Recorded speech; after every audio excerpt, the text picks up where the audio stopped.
Kamu tengah berada di atas gumuk pasir curam dan terus mengayunkan kaki. Nafasmu mulai tersengal-sengal dan tubuhmu kelelahan. Kamu sudah kehilangan banyak air dan mulai lemas. Sebentar lagi, kamu pasti nggak akan bisa melanjutkan perjalananmu.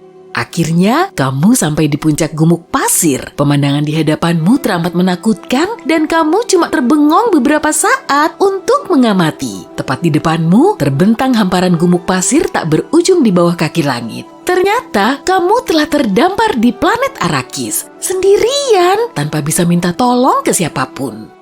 Dunia di cerita-cerita sci-fi memang sangat memukau, ada planet es dengan segala rupanya hingga hutan lebat. Arrakis memang cuma ada di dunia fiksi, tapi planet ini pasti nggak akan jadi destinasi impianmu saat piknik bareng keluarga.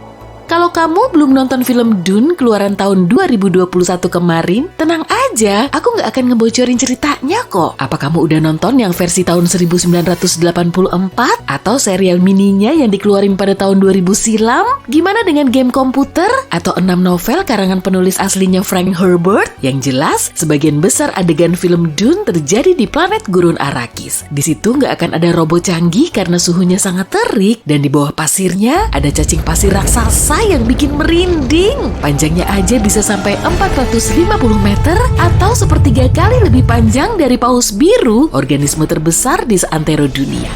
Kira-kira manusia bisa bertahan hidup di planet gurun tak berujung seperti Arrakis nggak ya? Para ilmuwan pun telah berupaya nyari tahu jawabannya. Tapi sebaiknya kita kenalan dulu sama planet ini. Arrakis sudah dihuni oleh manusia yang disebut Fremen. Sebagai penghuni asli planet itu, mereka telah beradaptasi untuk bertahan hidup di lingkungan gurun yang ekstrim. Mereka membuat pakaian steel suit yang dirancang untuk menjaga kelembapan alami tubuh seperti keringat. Pakaian ini mampu menyaring dan mengangkut kotoran ke wadah khusus, kemudian mengubahnya menjadi air minum. Mungkin rasanya nggak begitu enak ya, tapi mereka perlu tetap hidup. Steel suit yang bagus bisa bikin pemakainya bertahan di gurun terik selama berminggu-minggu. Tapi gimana nasib kita ya kalau kita hidup di Arrakis atau lingkungan gurun lain? Tentu sangat tergantung pada suhu di situ. Makin panas suhunya, pasti akan semakin membahayakan tubuh kita. Dehidrasi disebabkan oleh rasa haus, kamu akan mengalaminya saat tubuhmu kehilangan 2% beratnya. Lalu, kamu mulai ngerasa nggak enak badan. Tubuh manusia terdiri dari 60-70% air.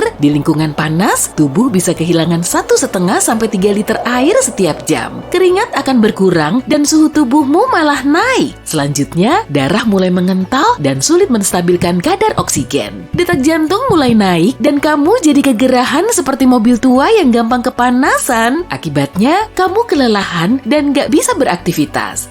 Kalau kamu kehilangan 4% dari berat badanmu, kamu akan pingsan. Setelah angkanya mencapai 7%, kamu akan mengalami gagal organ. Efeknya memang sangat serius, tapi kamu nggak punya steel suit. Ada bagusnya juga sih, karena kamu nggak perlu berpindah tempat ke planet nyeremin kayak gitu. Penonton cuma perlu duduk manis sambil ngemil popcorn dan minum minuman favorit mereka.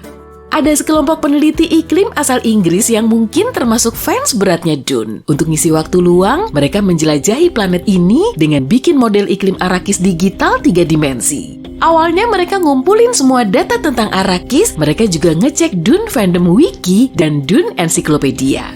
Buku ini berisi ribuan entry referensi silang yang telah disusun selama 8 tahun. Mereka kemudian tahu kalau atmosfer Arrakis terdiri dari nitrogen dan oksigen. Kandungannya juga cukup untuk hidup manusia, jadi awal yang bagus kan? Hampir seluruh permukaan planet ini berupa gurun kering, tapi ada juga pegunungan yang menaungi bentuk kehidupan aslinya seperti Fremen. Cacing pasir raksasa yang menghuni Arrakis juga berkontribusi pada ekosistem uniknya.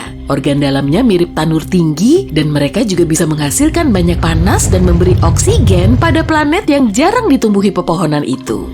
Jauh di dalam gunungnya terdapat cadangan air. Ada juga sedikit uap air di atmosfer. Air ini dikumpulkan melalui perangkap angin. Daerah kutubnya punya iklim yang lebih dingin dan bersahabat. Kondisinya jelas berlainan dengan gurun pasir luas dan terpencil. Berkat area ini, kondisi geografis Arrakis bisa membuatnya cukup layak huni. Secara teori, Untuk membuktikan eksistensi kondisi geografis dan lingkungan Arrakis, ilmuwan perlu mengamati model iklim. Dan teknologinya ternyata sudah ada. Perangkat ini dipakai untuk memprediksi cuaca dan faktor iklim lain. Mereka mencurahkan semua info yang mereka tahu soal Arrakis ke model iklim, termasuk orbit dan kandungan atmosfernya. Bentuknya mirip bumi, tapi karbon dioksidanya lebih sedikit. Perbedaan mencoloknya juga ada. Atmosfer Arrakis punya konsentrasi ozon yang jauh lebih banyak. 0,5% atmosfer di situ dibanding 0,00006% atmosfer bumi. Dengan data kompleks ini, mereka perlu superkomputer besar untuk memprosesnya. Dan saat itu mereka harus nunggu sampai 3 minggu untuk tahu hasilnya. Mereka kemudian mendeteksi kalau di bulan-bulan terpanas Arrakis, suhunya bisa mencapai 45 derajat Celcius di sekitar ekuator. Dan di bulan-bulan terdingin, suhunya nggak mencapai 15 derajat Celcius. Nggak beda jauh dengan di bumi. Meski begitu, suhu yang paling ekstrim sebetulnya ada di area lintang tengah dan di sekitar kutub. Saat panas, suhunya mencapai 70 derajat Celcius, sama seperti di novelnya. Dan saat dingin, suhunya bisa mencapai minus 40 derajat Celcius di lintang tengah hingga minus 75 derajat di area kutub yang bahkan lebih dingin daripada Alaska. Tapi kenapa bisa begitu ya? Model tersebut nunjukin kalau area kutub Arrakis punya kelembapan atmosfer dan tudung awan yang tinggi. Kondisi ini bisa menaikkan suhu karena uap air berperan seperti gas rumah kaca. Novel itu juga nyebutin adanya tudung es kutub di belahan Arrakis Utara. Tapi model tersebut justru nunjukin kalau suhu di musim panas bisa ngelelehin es kutubnya. Selain itu, nggak akan ada hujan salju karena di situ sudah ada tudung es. Perbedaan lainnya yaitu Arrakis nggak diguyur hujan. Tapi sekali lagi, model ini justru nunjukin kondisi yang sebaliknya. Di Arrakis ada hujan meski jumlahnya sangat sedikit. Hujan ini akan turun pada musim panas dan musim gugur. Itu pun cuma terbatas di area pegunungan dan dataran tinggi. Di garis lintang kutub dan sekitar ekuatornya terdapat tudung awan. Kemudian, para ilmuwan ngajuin pertanyaan yang sangat menggelitik. Bisa nggak ya kita hidup di Arrakis?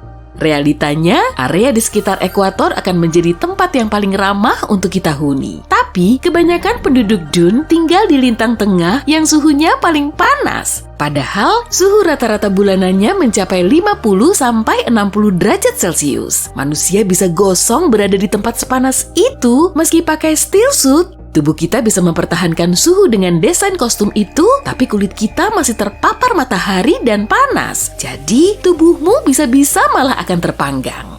Hidup jauh dari ekuator dalam kondisi dingin juga perlu alat bantu teknologi. Sejumlah kota akan dilanda kondisi ekstrim saat musim dingin dan musim panas, mirip seperti Siberia di bumi kita yang memiliki musim dingin ekstrim. Tapi nggak ada yang bisa mengkritik Frank Herbert yang telah tutup usia pada tahun 1986 itu. Novel Dune pertama kali diterbitkan pada tahun 1965, meski dia sudah memikirkannya di akhir tahun 1950-an. Dia mengunjungi Oregon Dunes dan tertarik dengan pergerakan gumuk pasirnya. Lalu dia tahu, tanpa vegetasi, pasir bisa bergerak sampai jauh. Kondisi ini disebut poverty grass yang diperkenalkan Kementerian Pertanian di sana. Dengan kekuatan itu, pasir bisa menutupi jalan raya, danau, dan bahkan perkotaan. Hal ini terjadi bertahun-tahun sebelum Shukuro Manabe menerbitkan model iklim pertama di dunia pada tahun 1967. Kemudian pada tahun 2021, Manabe mendapat penghargaan Nobel di bidang fisika saat umurnya 90 tahun. Dia memenangkan kategori model iklim bumi dan prediksi pemanasan global. Keren kan? Jadi bisa dibilang, Frank Herbert nggak bisa bikin dunia Arrakisnya melenceng jauh. Kondisinya memang nggak akurat secara ilmiah, tapi Arrakis adalah planet realistis, dan manusia bisa aja hidup di dalamnya. Kayaknya kita perlu nyediain banyak tabir surya nih kalau mau hidup di situ pas musim panas. Novel Dune Herbert terjual sampai jutaan kopi dan dianggap sebagai salah satu novel sci-fi paling berpengaruh sepanjang masa. Sang anak Brian Herbert juga menjadi penulis. Dia mengambil alih Dune pada tahun 1999. Dan bersama dengan penulis Kevin J. Anderson, dia juga nulis banyak novel di dunia Dune. Nah, kalau kamu mau ke Arrakis, jangan datang pas lagi musim panas ya. Bawa juga steel suit-nya. Air di situ sulit didapat.